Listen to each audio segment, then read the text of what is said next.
Goeiemiddag.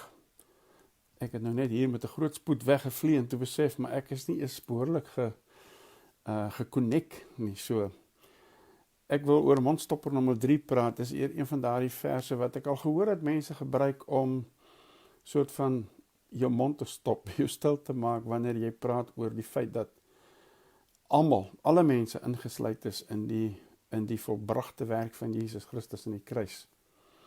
En dit kom hier uit Romeine 3 uit waar hy sê, almal het gesondig, so dan sal hulle vir jou sê, die Bybel sê, almal het gesondig en dit ontbreek hulle aan die heerlikheid van God.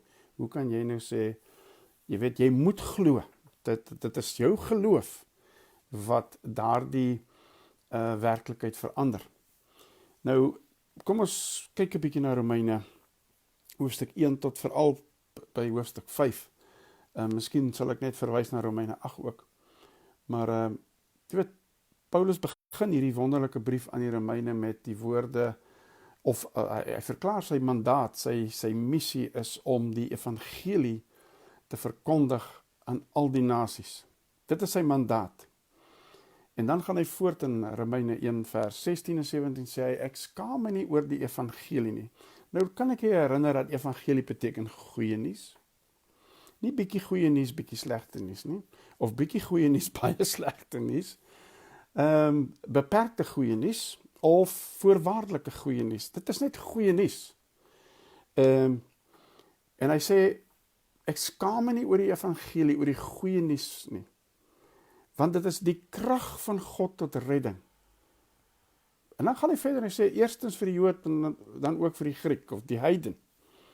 So hier het ons te doen met goeie nuus vir almal.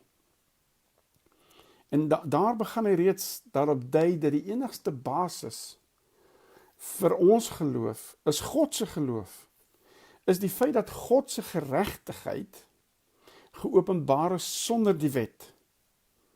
Die feit dat God se geloof in sy seun en die seun se geloof in sy Vader is die basis vir ons geloof, vir enige geloof wat ons kan hê, vir enige veroortuiging wat ons kan hê.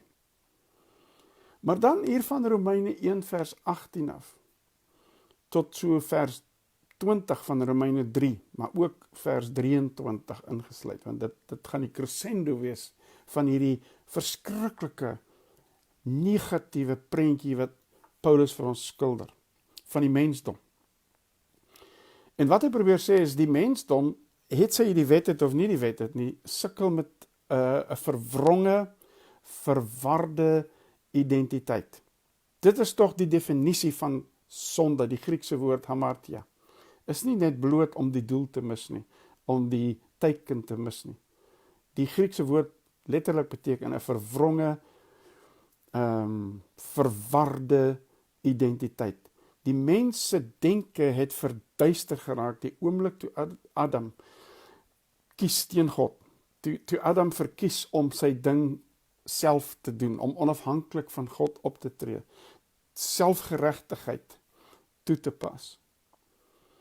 En dan skilder hy vir ons hierdie prentjie van hoe amper dierlik die mens geword het. En hoe dat hierdie verduistering in sy denke ook daartoe gelei het dat sy die beeld, ons godsbeeld verduister geraak het.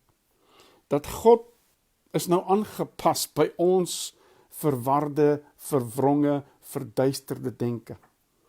En God het 'n monster geword wat Jesus Christus gekos het om te kom regstel. Nie dat baie mense wat in die evangelie glo, nou, jy weet, heeltemal daardie boodskap vat nie, want hulle wil nog steeds hierdie veraf kwaai God sien wat net gereed sit om wraak te neem op hierdie wêreld. Jy weet, daar was ongelukkig Christelike filosowe, teoloë, wat hierdie beeld ingevoer het vanuit die Griekse heidense filosofie uit, van Aristotel en van Plato en so aan. Hierdie ver af God, hierdie kliniese God, hierdie regter wat net oordeel en gereed is om te oordeel. Maar in 'n geval, so gaan Paulus aan en hy skilder hierdie prentjie van 'n mensdom En hy noem 'n klomp sondes. En hy praat onder andere van die feit dat selfs mans en vroue, as gevolg van die feit dat hulle nie meer hulle maker, hulle skepper, reg verstaan het, dat hulle nie God se identiteit reg verstaan nie, en sy wese en sy natuur nie, het hulle in hulle eie wese en natuur nog verder verval, en het hulle nie eers meer lekker geweet, is ek nou man of is ek nou vrou, jy weet, en hulle het ontbrand in passie vir hulle eie geslag, ensovoorts.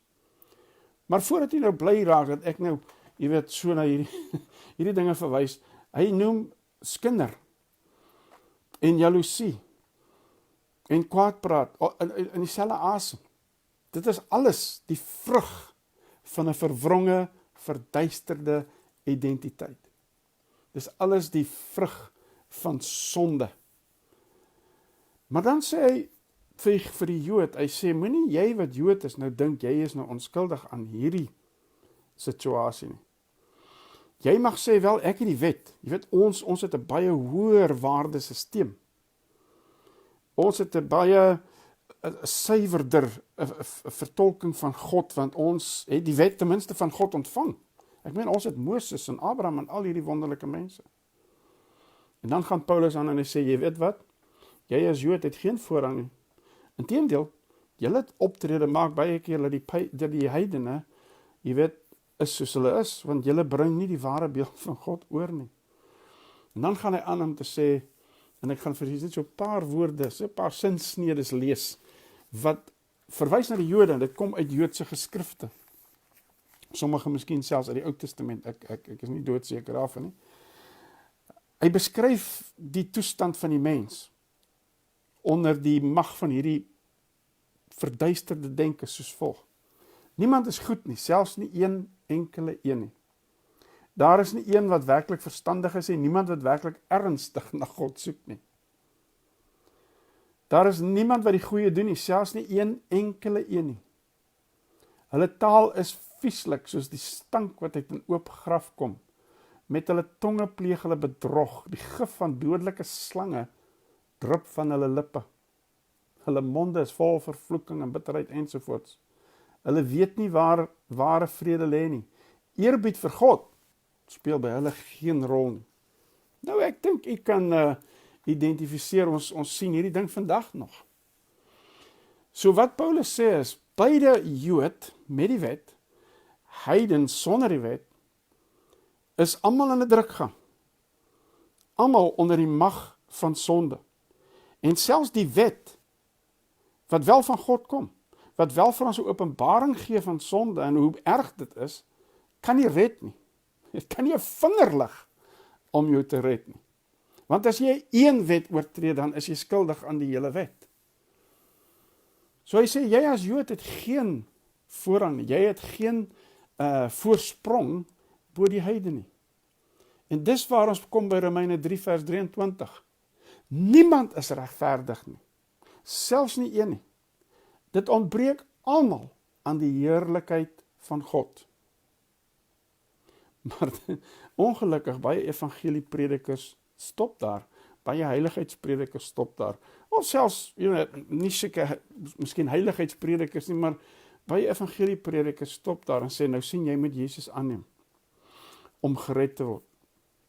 Maar dis nie wat daar staan nie, daar staan nie, jy weet, dis nie waar die evangelie stop nie, die evangelie lê in vers 24, die slegte nuus eindig in vers 23, die evangelie, die goeie nuus lê in vers 24, wat sê dat ons, dat ek gou sien of ek hom hier uit die Afrikaans kan lees, Romeine 3 vers 24, miskien moet ek vers 22 ook lees. God spreek ons vry, vers 22, Romeine 3, wanneer ons op Jesus vertrou om ons sondes weg te neem. Nou, vat dat met 'n knippie sout. Ons kan almal hierdie vryspraak ontvang, maak nie saak wie ons is of wat ons gedoen het nie. Ons het immers almal gesondig, ons almal het God beroof van die eer wat hom toekom. Dit ontbreek ons in die heerlikheid van God, die ouer vertalings. Maar nou spreek God ons in sy onverdiende goedheid vry, op grond van die verlossing wat Jesus Christus vir ons gekry het, en dit sonder enige verdienste van ons kant. So effens van 'n weerspreking daar. As jy glo, maar is dit nie 'n verdienste nie. Nee, Geen verdienste speel 'n rol nie. Geen wet speel 'n rol nie. Geen mensgemaakte voorwaarde speel 'n rol nie. God het die ganse mensdom vrygespreek. En ons sien dit duidelik in Romeine 4, vers 25, waar hy sê dit is as gevolg van ons sondes, as gevolg van hierdie verskriklike beeld, hierdie verskriklike toestand van die mens. Moes 'n mens na die kruis gaan, moes 'n mens geoordeel word. God kan nie sonde maar net so los nie. Jy weet, God is God. God en sonde kan nie saamgaan nie. Dit moet geoordeel word in die vlees. En daarom moes God self mense vel aanneem. Moes God in ons vel inkom. Moes God in 'n liggaam inkom. In en deur sy seun Jesus Christus. En met daardie liggaam is hy na die kruis. Hy het alle oordeel in hom geneem. Sonde moes geoordeel word. Maar nie net die oordeel is in sy liggaam opgeneem nie, ook die ganse mensdom. Jesus het die ganse mensdom, my, jou, ons almal, verteenwoordig aan die kruis. So Romeine 4 vers 25 sê, as gevolg van ons sondes, is Jesus gekruisig, moes hy sterf. Maar as gevolg van ons vryspraak, ons acquittal, is 'n mooi Engelse woord, as gevolg van ons vryspraak, ons onskuldig verklaring, is Jesus opgewek uit die dood. Jesus kon nie uit die dood opstaan, as die mensdom nog steeds in sonde vervang is. Dis waarom Paulus ook kon sê, as Jesus nie opgestaan het, dan sit julle nog steeds in julle sonde. Dan leef julle nog steeds in julle sonde. So, die opstanding is kardinaal, dis die hart van die Christelike evangelie. Dis die opstanding, sê Petrus, 1 Petrus 1:3, dat ons wedergebore is, dat ons van bo gebore is, dat ons besef, dis waar ons ware identiteit lê. Nou kan ons vrykom van hierdie duistere denke, hierdie val wat in ons denke plaasgevind het, en kan ons weer, en het ons weer die reg en die mag, en die vermoë, om ons denke te relocate, te verhuis, na troonkamer werklikhede, na nuwe skeppingsrealiteite. Nou kan ons nuut begin dink. En dan Romeine 5, mens, o mens. Hierdie een mens beginsel is so ongelooflik. Romeine 5 vers 18 tot 19 sê, omdat deur een mens se oortreding, het ons almal in sonde gedoop, onderdompel. Die dood het begin heers. Die vrug van hierdie doodslewe, wat hierdie verskriklike toneel vir ons geskilder het, wat ons lewe begin beïnvloed, dat ons nie eens meer weet, wat is ons nie, waar kom ons vandaan, en waar gaan ons heen nie, en wie en wat is ons nie. Wat 'n toestand. Dit het gekom deur een mens se ongehoorsaamheid, se selfgeregtigheid, se poging om homself te help.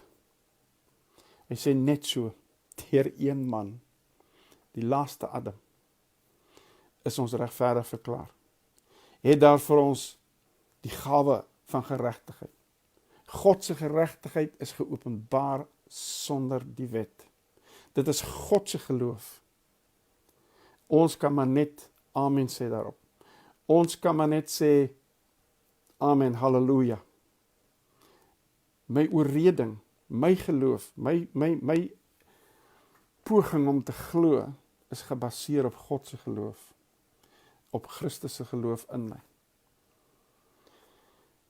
Daarom kan Romeine 8 vers 1 sê en vers 2 sê, daar is dan nou geen veroordeling meer vir die wat in Christus is nie.